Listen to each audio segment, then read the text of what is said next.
नमस्कार, हमारा नाम है समरीन और आपने देखना शुरू कर दिया है लाइव सिटीज। देखिए, कहा जाता है कि समझने ही नहीं देती ये सियासत हमको सच्चाई।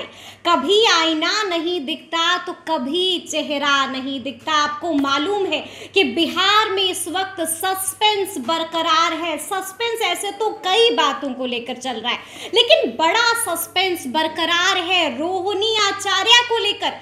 सस्पेंस बरकरार है हिना शहाब को लेकर। सस्पेंस बरकरार है सीट शेयरिंग के फॉर्मूले को लेकर। लेकिन आपको बता दें कि अभी अभी आपको लाइव सिटीज एक बड़ी खबर बताने जा रहा है। खबर क्या है ये हम सीधे अपने सहयोगी आलोक से ही जानेंगे। आलोक, क्या खबर है आपके पास? समरीन, आपने आज शायरी से शुरुआत की है तो मैं भी शेरो शायरी से शुरू करूंगा, क्योंकि माहौल उस खबर को सुनने के बाद गर्मा जाएगी। इरशाद कीजिए आलोक। राहत इंदौरी की एक मशहूर शायरी है, मैं उसे पढ़ देता हूँ। इश्क के दरिया में हम डूब कर भी देख आए, इश्क के दरिया में हम डूब कर भी देख आए, वे लोग मुनाफे में रहे जो किनारे से लौट आए। क्या बात है जी। तो इश्क के दरिया में डूब कर देखना काफी अच्छा है, जो इश्क के दरिया में डूबते हैं आप जी। लेकिन मुनाफे में वो लोग रहते हैं जो किनारे से लौट आते हैं। तो राहत इंदौरी की ये शेर है। इश्क की हमने बात की है, मोहब्बत की बात की है, तो मोहब्बत और इश्क मोहम्मद शहाबुद्दीन ने आरजेडी यानी कि उनकी पार्टी माँ समान होती है, आरजेडी से इश्क और मोहब्बत कोई कम नहीं की थी। बिल्कुल। वो चले गए, अब इस दुनिया में नहीं है। वो जहाँ भी रहें अल्लाह उन्हें महफूज रखे। बिल्कुल। लेकिन मोहम्मद शहाबुद्दीन तो चले गए, लेकिन अब उनका जो इश्क था, उनका जो मोहब्बत था उनके पार्टी के प्रति, वो अब उनके परिवार के कोई काम आने वाला नहीं है। ये काम बड़ी नहीं आने वाला है। अच्छा। आज आपको पता होगा तेजस्वी यादव ने बिहार के लोगों को धन्यवाद कहा। प्रेस कॉन्फ्रेंस में उन्होंने कहा कि जितने लोग आए थे गांधी मैदान की जन विश्वास महारैली में चलकर, ये दिखा रहा है कि बिहार का जो रिजल्ट होगा, लोकसभा चुनाव का जो रिजल्ट होगा, वो चौंकाने वाला रिजल्ट होगा।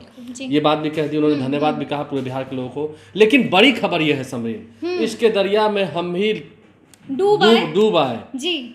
खुशनसीब तो वो है जो किनारे से लौट आए। बिल्कुल। मुनाफे में वो है जो किनारे से लौट आए। जो इश्क के दरिया में डूबे थे मोहम्मद शहाबुद्दीन, उनकी पत्नी हिना शहाब को आरजेडी से टिकट लोकसभा चुनाव 2024 का मिलेगा ही नहीं। टिकट नहीं मिलेगा ही नहीं। वो रेस में नहीं है। ठप्पा लग गया है, जो कंफर्म सूत्रों के बारे से खबर है, ठप्पा लग गया है। हिना साहब को आरजेडी टिकट नहीं देने जा रही है। ना ही अभी जो बिहार विधान परिषद की रिक्त हुई सीटें हैं उसमें भी हिना साहब या उनके परिवार को उसमें कोई जगह नहीं मिलने जा रही है। बात भी तय हो चुकी है। हिना साहब एंड फैमिली का आरजेडी के साथ अब कोई नाता है ही नहीं, ना आगे होगा। 2009 में चुनाव लड़े थे, 2009 में शहाबुद्दीन जिंदा थे, वे जेल में थे, हिना साहब चुनाव लड़ी थी। ऐसा लग रहा था कि वो जीत जाएंगी, लेकिन निर्दलीय लड़ रहे ओम प्रकाश यादव ने उन्हें चुनाव हरा दिया। 2024 में 2014 में भी चुनाव में हार गई। 2019 में अजय सिंह की पत्नी कविता सिंह ने उन्हें चुनाव हरा दिया जेडीयू के टिकट पर। तो तीन बार वो चुनाव हार गई है। और अब जब उन्होंने खुद कह दिया है कि वे अभी किसी पार्टी में नहीं है। अभी हाल ही में जब जन विश्वास रैली हुई थी, उसी दिन रैली की बात करें, जब जन विश्वास यात्रा हो रही थी तेजस्वी यादव की, जब वे सिवान पहुंचे थे, उसी दिन हिना साहब कहीं और सभा कर रही थी। अब ये बात एकदम क्लियर हो चुकी है। आज के बाद इस पर कोई सवाल मत पूछिएगा, एकदम क्लियर कट मैं बता रहा हूँ, हिना साहब को इस बार आरजेडी का टिकट नहीं मिलने जा रहा है। वो रेस ही में नहीं है, उस पर चर्चा ही नहीं हो रही आरजेडी के भीतर। तो ये बातें लगभग तय हो चुकी हैं, जो कंफर्म सूत्रों की खबर है। मतलब मैं भी आज प्रेस कॉन्फ्रेंस में शामिल होने 5 देश रत्न मार्ग गया था। बिल्कुल। तो और वहां से जो खबर निकली, मैं कहा कर, मैं बता रहा हूँ कि मैं सिर्फ 5 देश रत्न मार्ग गया था जी। प्रेस कॉन्फ्रेंस में रहा, काफी सारे लोगों से मुलाकात हुई। उसके बाद जो मैं ये खबर बता रहा हूँ एकदम कंफर्म खबर है। हिना साहब को इस बार आरजेडी से टिकट नहीं मिलने जा रहा है। उन्होंने कोई ऐसा, हम ये भी नहीं करे, हिना साहब ने कोई अप्लाई भी नहीं किया है। फॉर्म तो तब एक्सेप्ट होगा ना जब फॉर्म अप्लाई किया गया, लेकिन उन्होंने कोई अप्लाई भी नहीं किया और इस बार ये फॉर्म एक्सेप्ट भी नहीं जा रहा है। इस फॉर्म पर ठप्पा आरजेडी का नहीं लगे जाना, यानी कि हिना साहब को आरजेडी का टिकट नहीं मिलेगा। तो इश्क क्या किया था मोहम्मद शहाबुद्दीन ने, और अब उसका सिला क्या मिलेगा उनके जाने के बाद। मतलब अपने नहीं रहे, अब अपने नहीं रहे, क्योंकि उन्होंने भी क्या, हिना साहब ने भी कह दिया था कि अभी हम फिलहाल किसी पार्टी में नहीं है, और किसी रंग से भी परहेज नहीं है हिना साहब। ये भी उन्होंने कह दिया था। तेजस्वी यादव हिना साहब के बेटे ओसामा साहब के मोहम्मद शहाबुद्दीन, जो दिवंगत नेता है, आरजेडी के नेता रहे, उनके बेटे की शादी में वो गए थे सिवान, उनकी बिटिया की भी शादी में गए थे। तेजस्वी यादव उस वक्त गए थे, उन्होंने संबंध निभाया। लेकिन आगे जो बात है वो बिगड़ती चली गई। जब चुनाव हुए थे, आपको याद है गोपालगंज में चुनाव हुए थे, उपचुनाव हुए थे, उसके बाद से जो पूरा माहौल है वो बिगड़ता चला गया। और अब आरजेडी से हिना साहब चुनाव नहीं लड़ेंगी इस बार सिवान से, ये बात तय है। अब वो सीट, सिवान की जो सीट है, क्योंकि देखिए शुरू से जो इतिहास रहा है, माले का सीधा 36 का आंकड़ा रहा है शहाबुद्दीन के साथ, तो हो सकता है, मैं कंफर्म नहीं कर रहा हूँ, ये कंफर्म कर रहा हूँ कि हिना साहब को टिकट नहीं मिल जा रहा है। ये आप कंफर्म कह रहे हैं ये हिना साहब को आरजेडी का नहीं मिलेगी, आरजेडी से नहीं मिलेगी, आरजेडी से नहीं मिलेगी, क्योंकि उन्हें अब किसी रंग से परहेज नहीं है।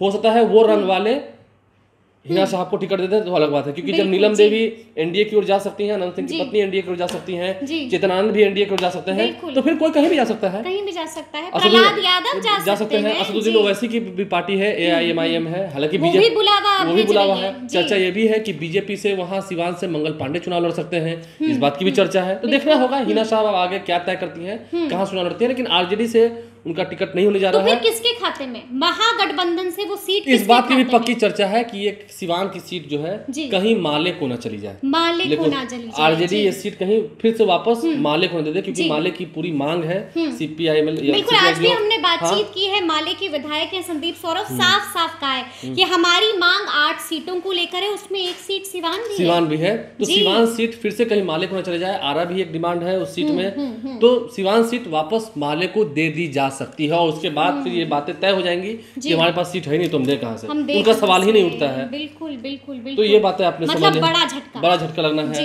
अब कुछ अपने जो हैं, अपने तो अपने होते हैं, ये मूवी आपने देखी है, ये गाना आपने सुना है जी। अपने तो अपने होते हैं। रोहिणी आचार्य को किस तरह से प्रोजेक्ट किया गया जन विश्वास महारैली में, लालू यादव ने मंच से कह दिया रोहिणी ने मेरी जिंदगी को बचाया है, मुझे किडनी दिया है, किडनी ट्रांसप्लांट हुआ और अब मैं काफी स्वस्थ हूँ, मैं लड़ने को तैयार हूँ। देखिए लालू प्रसाद की आज की बात बताएं, लालू प्रसाद आज बाय रोड बेगूसराय गए हैं, बाय रोड गए हैं, कोई कार्यक्रम था, निजी कार्यक्रम था, उसमें वो सम्मिलित होने के लिए गए हैं, बेगूसराय गए हैं, बाय रोड चले गए बेगूसराय। जरा सोचिए, लालू यादव इतने फिट हो गया, वो बेगूसराय भी बाय रोड जा रहे हैं। और फिट किसकी वजह से? आपको याद होगा जब तारापुर और कुशेश्वर स्थान में उपचुनाव हुए थे, उस वक्त लालू प्रसाद जो है वो हेलीकॉप्टर से गए थे, क्योंकि उस वक्त वो अस्वस्थ थे, लेकिन अब वे स्वस्थ हो चुके हैं, तो अब फिट हैं। लालू प्रसाद बेगूसराय गए हैं और पूरे बिहार में भी वो घूमेंगे, ये भी उन्होंने रैली में कह दिया था। लेकिन अब अपने तो अपने होते हैं, हम इस बात बताते हैं। रोहिणी आचार्य की बात हो रही है, जैसे मैंने कहा कि हिना साहब को आरजेडी का टिकट नहीं मिलेगा, ये कंफर्म है, पक्की खबर है, तो इस बात को भी पक्का समझ लीजिए कि रोहिणी आचार्य इस बार लोकसभा का चुनाव लड़ेंगी, ये भी पक्का है, एकदम कंफर्म, बड़ी बात बता रहे हैं, कंफर्म न्यूज। रोहिणी आचार्य लोकसभा का चुनाव लड़ेंगी। हालांकि देखिए कई लोग कह रहे थे इन दिनों वो काराकाट में काफी सक्रिय थी, काफी घूम रही थी, लेकिन चर्चा इस बात की पूरी है। देखिए रोहिणी आचार्य चुनाव लड़ेंगी 2024 का लोकसभा चुनाव लड़ेंगी, ये पक्का बात, पक्की खबर है, ये बात पक्की है, लेकिन वो चुनाव सारण से लड़ेंगी, छपरा से लड़ेंगी, हाँ सारण लोकसभा सीट से, जहां से राबड़ी देवी लड़ती आई हैं, जहां जीतने के बाद लालू प्रसाद देश में केंद्रीय मंत्री बने थे, रेल मंत्री बने थे, सारण से जीते थे, वो सारण प्रताप रूडी है, वहां से अभी सांसद हैं, सारण से देखना होगा क्योंकि सारण में जब वो चुनाव लड़े थे लालू प्रसाद, उस वक्त वो मधेपुरा में भी चुनाव लड़े थे, मधेपुरा में भी जीत गए थे, 2004 की बात कर रहे हैं, जब फिर मधेपुरा की सीट उन्होंने छोड़ दी थी तो वहां से पप्पू यादव लड़े थे और पप्पू यादव चुनाव जीत गए थे, और 2009 में भी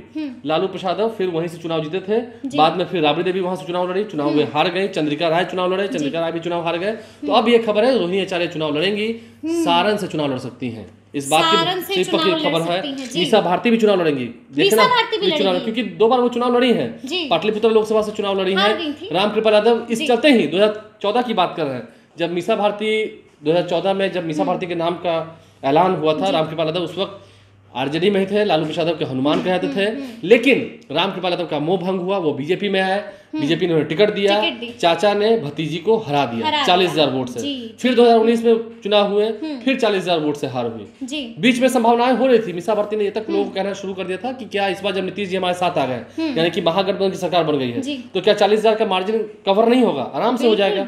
एक बार तो जब रंजन यादव अलग चुनाव लड़े थे 2014 में, तो 90,000 वोट उन्हें आए थे जेडीयू के सिंबल पर, तो क्या 40,000 वोट का फासला कवर नहीं होगा, हो जाएगा और मैं जीतूंगी। लेकिन मीसा भारती भी चुनाव लड़ेंगी पाटलिपुत्र से, यह बात भी तय है, तो लालू प्रसाद की बिटिया चुनाव लड़ेंगी, सारण से लड़ेंगी रोहिणी आचार्य, मीसा भारती पाटलिपुत्र से लड़ेंगी, ये बात भी खबर पक्की है। लेकिन देखिए रोहिणी आचार्य में हम कह रहे हैं काराकाट में वो काफी सक्रिय थी, ये लोग कह रहे हैं काराकाट में खूब घूमी है, ये भी बात सही है, ये सही है। जिस तरह से लालू प्रसाद के साथ महारैली के ठीक पहले बस में बैठ के वो घूम रही थी पटना में, पूरे पटना में घूमी है, रैली में गई, किडनी ट्रांसप्लांट किया, लालू प्रसाद ने जिस तरह से प्रोजेक्ट किया उन्हें, तो बात ये पक्की मान के चलिए कि रोहिणी आचार्य भी चुनाव लड़ेंगी और एक्टिव भी रहती हैं, सोशल मीडिया पे एक्टिव रहती हैं। नीतीश कुमार को कैसे गठबंधन टूटने से पहले खड़ी सुना दी थी जी, धड़ाधड़ 3 ट्वीट। वो झुकती नहीं है, रोहिणी आचार्य को झुकना नहीं आता है, रोहिणी आचार्य को चुप रहना भी नहीं आता है। रोहिणी आचार्य के भी जुबानी तीर खूब चलते हैं और दुश्मनों को काफी तीर चुभते हैं, ये बात भी सही है। तो रोहिणी आचार्य भी सक्रिय है, देखना है चुनाव तो वो लड़ेंगी,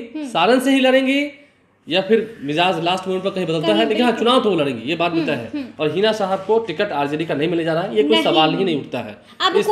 इस चैप्टर को क्लोज कर दिया जाए। अच्छा, तो बड़ी बात कह दी है आलोक ने, आपको बड़ी बड़ी खबर दे दी है, बड़ी बड़ी ब्रेकिंग न्यूज दे दी है, बता दिया है किसको झटका लगेगा और किसकी लॉटरी निकलने वाली है। इसके दरिया में हम भी डूब कर देखा है, मुनाफे में वो रहे जो किनारे से लौट आए। तो ये पूरी बातचीत आपको कैसी लगी है कमेंट करके हमें जरूर बताइएगा। तो इस तरह के तमाम अपडेट्स के लिए ऐसे ही हमारे साथ बने रहिएगा और देखते रहिएगा लाइव सिटीज। बहुत शुक्रिया।